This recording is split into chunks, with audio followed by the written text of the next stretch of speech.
Skenario Timnas Indonesia lolos ke putaran ketiga kualifikasi Piala Dunia 2026 lewat jalur runner-up masih sangat mungkin terjadi.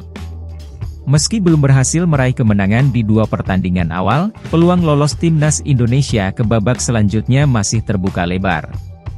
Saat ini, Jordi Amat CS baru mendapatkan 1 poin dari 2 pertandingan.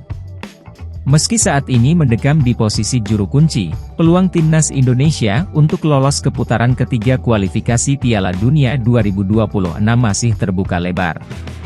Seperti diketahui, dua tim yakni juara grup dan runner-up berhak lolos ke babak selanjutnya alias putaran ketiga. Namun jika dilihat dari persaingan di dalam grup F, tampaknya lebih realistis Timnas Indonesia lolos lewat jalur runner-up grup.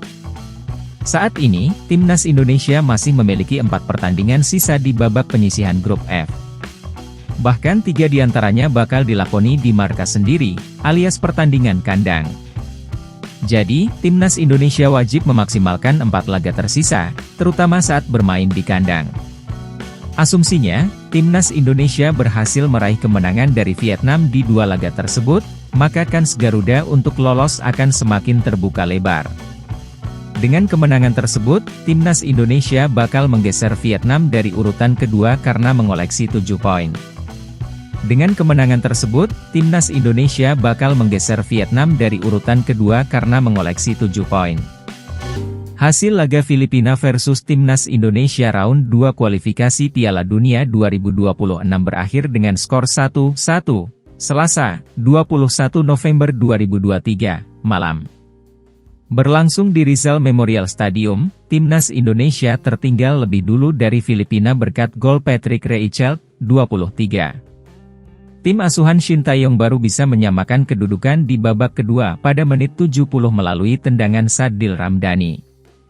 Hasil ini membuat Timnas Indonesia bertahan di peringkat 4 klasemen grup F dengan koleksi 1 poin, kalah agresivitas gol dari Filipina yang menempati urutan ketiga. Jalannya pertandingan. 5 menit awal babak pertama, Filipina yang bermain di depan pendukungnya mampu memegang kendali permainan. Anak asuh Michael Weiss dominan di area kanan pertahanan Timnas Indonesia dengan mengandalkan Daisuke Sato. Setelah itu, banyak duel-duel perebutan bola yang terjadi sisi tengah lapangan.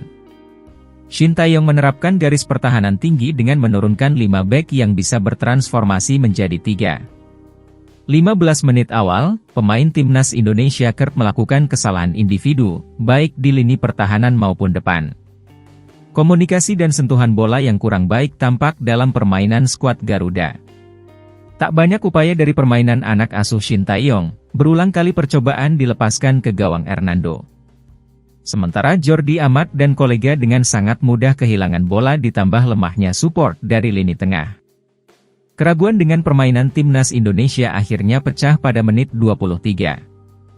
Filipina berhasil mencetak gol dari kesalahan lini pertahanan. Patrick Reichelt mencatatkan namanya di papan skor pertandingan setelah memanfaatkan umpan terobosan dari Kevin Ingreso di lini tengah. Selepas jeda turun minum, Shin Tae-yong kembali melakukan pergantian pemain, Pratama Arhan masuk menggantikan Shane Pattinama. Intensitas pertandingan lebih panas di babak kedua, pemain Filipina kerap melakukan pelanggaran yang menyebabkan pemain Indonesia tergeletak di lapangan dan menghentikan laga untuk sesaat. Timnas Indonesia berhasil menyamakan kedudukan pada menit 70.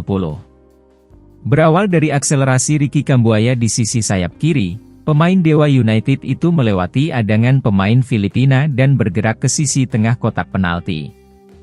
Mantan pemain Persib Bandung itu melepaskan umpan ke sisi kanan melihat Sadil yang berdiri tanpa kawalan. Sadil kemudian melepaskan tembakan first team yang mengarah ke sisi berlawanan kiper. Skor 1-1 untuk kedua tim. Skuad Garuda tak mengendorkan serangan hingga injury time babak kedua. Namun sayang, hingga peluit panjang dibunyikan, tidak ada gol tambahan yang tercipta dan bertahan dengan skor 1-1.